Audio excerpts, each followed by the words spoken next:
Hi everyone, welcome back. In this video, we'll be looking at the valuation and investor sections in the model. The valuation section helps you to provide an estimated value of your business beyond the 5-year forecasting period of the model.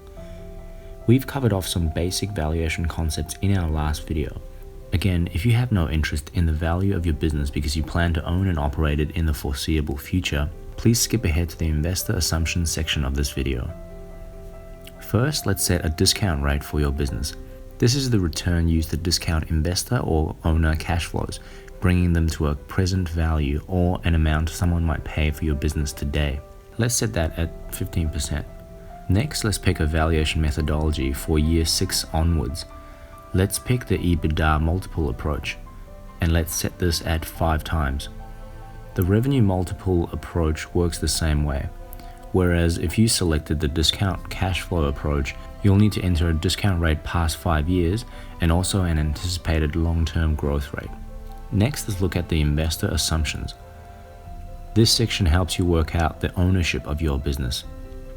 This is generally pretty simple for small businesses that do not expect to undergo any changes to ownership structure within the forecasting period of the model. The complexity comes in when the ownership structure changes and new investors buy in or sell out. The model will automatically apportion all ownership cash flows between 5 potential owners based on entry and exit inputs for each owner. Let's say the business starts with one owner, Fred, who is the sole owner on the first day. The model will automatically calculate how much the owner needs to contribute based on your starting cash balance. You can also add additional cash contributions here. Let's say there's no additional contribution in this example. The exit day lets you model out when Fred will exit the business. Here, let's say Fred intends to stay on for the foreseeable future. In this case, select the last day of the modeling period. Please know the model will take all funding sources, such as cash generated from revenue, available debt, and cash reserves to fund all the cash needs of the business, such as expenses, the purchase of assets, tax, and interest.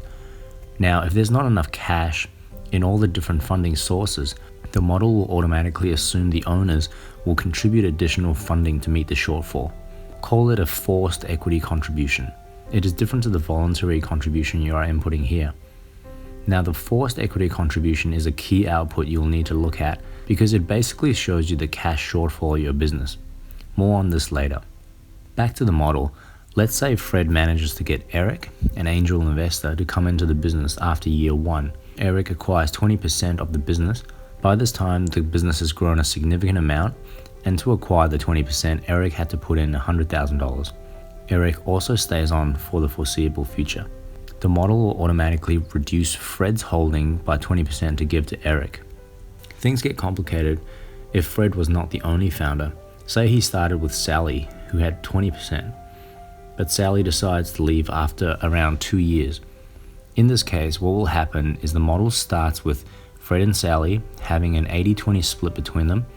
Eric comes in after year 1, acquires 20% at $100,000. At this point, both Fred and Sally's ownership stake is reduced by 20%, meaning they'll be left with 64% and 16% respectively. 1 year later, Sally decides to sell. Since we did not set up another owner to take over Sally's shares, the model assumes it is sold to the other 2 owners proportionate to their current holdings. We're left with Fred having 76.2% and Eric having 23.8%. Luckily, the model does all of this for you automatically. And that's the end of the assumption videos. You should now have a base model.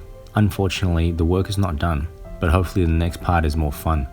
Next time, we'll be taking you through the outputs, testing some scenarios, and getting a better understanding of your business. Congratulations for making it this far, and thanks for watching.